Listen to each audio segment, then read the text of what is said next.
یہ کہانی ہے ایک ایسے پاکستانی کی جو پوری دنیا میں پاکستان کے لیے قابل فخر فاسٹ بالر بن کر سامنے آیا۔ ایک ایسا کھلاڑی جو پوری دنیا میں پاکستان کی پہچان ہے اور دنیا اس کو سوئنگ کا سلطان کہتی ہے۔ آخر یہ کھلاڑی کون ہے اور اس کی کہانی کیا ہے؟ کیسے ایک کالج کی ٹیم کا 12واں کھلاڑی پاکستانی ٹیم کا فاسٹ بالر بنا؟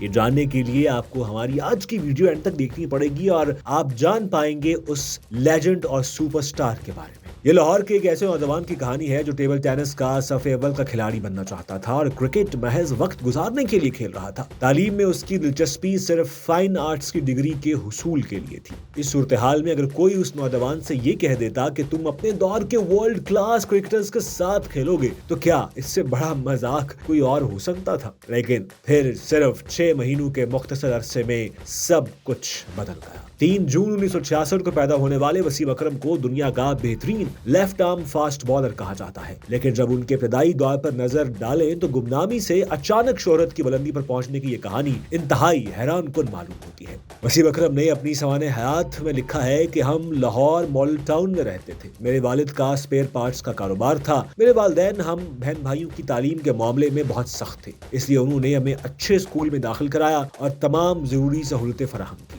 وسیم اکرم نے بتایا کہ جب میں 12 سال کا تھا تو میں اپنی والدہ کے ساتھ مزنگ میں اپنی نانی کے گھر رہنے لگا تھا کیونکہ میرے والدین میں علیحدگی ہو گئی تھی۔ میں اپنے اسکول میں تمام کھیل کھیلا کرتا تھا، لیکن 9ویں جماعت تک پہنچتے پہنچتے میرا رجحان کرکٹ کی طرف ہو گیا تھا۔ وسیم اکرم کو اپنے پڑوس میں رہنے والے وہ 4 بھائی شہباز، اعجاز، شاہد اور ذوالفقار اب بھی اچھی طرح یاد ہیں، جن کے ساتھ وہ یونیورسٹی گراؤنڈ جا کر سٹمپس اور بیلز لگا کر ٹینس بال سے میچ کھیلا کرتے تھے۔ وسیم اکرم اس دور کے ایک فرسٹ کلاس کرکٹر خالد محمود کا ذکر کرنا نہیں بھولتے، جن کی حوصلہ افزائی کے نتیجے میں انہوں نے باقاعدہ کلب کرکٹ شروع کی۔ وہ کہتے ہیں کہ میں ٹینس کی گیند سے کھیلا کرتا تھا اور لوگ مجھے اپنے ٹورنامنٹس میں کھلانے کے لیے دور دور سے آتے تھے۔ خالد محمود مزنگ میں ہمارے محلے میں رہتے تھے اور فرسٹ کلاس کرکٹ کھیلا کرتے تھے۔ ایک دن انہوں نے مجھے کھیلتے دیکھا تو کہنے لگے، تم کرکٹ کی گیند یعنی ہارڈ بال سے کیوں نہیں کھیلتے؟ کیونکہ تم میں ٹیلنٹ موجود ہے اور تم اچھے کرکٹر بن سکتے ہو۔ میں نے انہیں جواب دیا، کرکٹ کی گیند کے پیسے کہاں سے لاؤں؟ اور دوسری بات یہ کہ مجھے کسی کلب کے نیٹ کا نہیں پتا۔ پھر ایک دن خالد محمود مجھے سائیکل پر اپنے کلب لدھیانہ جم خانہ لے گئے، جہاں صدیق خان مرحوم اور سعود خان کوچ ہوا کرتے تھے۔ خالد محمود کئی روز تک مجھے باقاعدگی سے سائیکل پر وہاں لے جاتے رہے، جس سے ان کے خلوص اور میری کرکٹ سے ان کی دلچسپی کا اندازہ لگایا جا سکتا ہے۔ انہوں نے کوچ سعود خان سے کہا، یہ لڑکا اب آپ کے حوالے ہے۔ وہ کہتے ہیں کہ میں دوپہر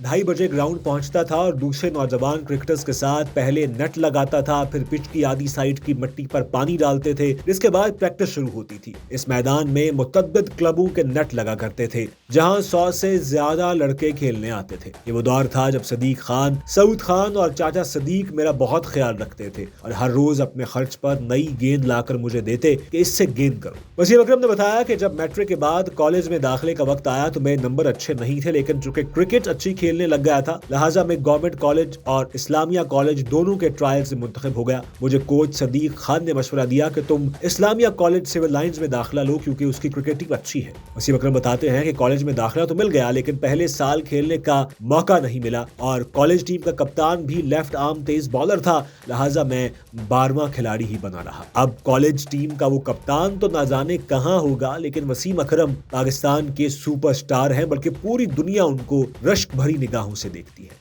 لدھیانہ جم خانہ کی طرف سے کھیلتے ہوئے لاہور جم خانہ کے خلاف ایک میچ تھا جس میں وسیم اکرم نے 4 کھلاڑی آؤٹ کیے تھے، جن میں رمیز راجہ اور انتخاب عالم کی وکٹیں بھی شامل تھی، جس کے نتیجے میں ان کا نام سابق فاسٹ بالر خان محمد کے ٹیلنٹ ہنٹ سمر کیمپ میں شامل کر لیا گیا تھا۔ یہ جون 1984 کی بات ہے۔ لاہور کے اس کیمپ میں رمیز راجہ، اعجاز احمد اور محسن کمال بھی شامل تھے۔ اس کیمپ میں لاہور کے تقریباً 100 کرکٹر شامل تھے اور اس کیمپ کمانڈنٹ سابق ٹیسٹ کرکٹر آغا سعادت تھے۔ ایک دن وسیم اکرم نے مجھے کہا کہ کیمپ میں مجھے نئی گیند نہیں ملتی۔ اس کیمپ میں وسیم اکرم کو نئی گیند نہیں ملتی تھی۔ ان کے کوچ سعود خان نے آغا سعادت سے سفارش کی کہ آپ اس نوجوان کو نئی گیند سے بالنگ کا موقع دیں۔ وسیم اکرم کو شاید اسی بات کا انتظار تھا، کیونکہ نئی گیند سے ان کی بالنگ کو کھیلنا کسی بھی بیٹسمین کے لیے ناممکن تھا۔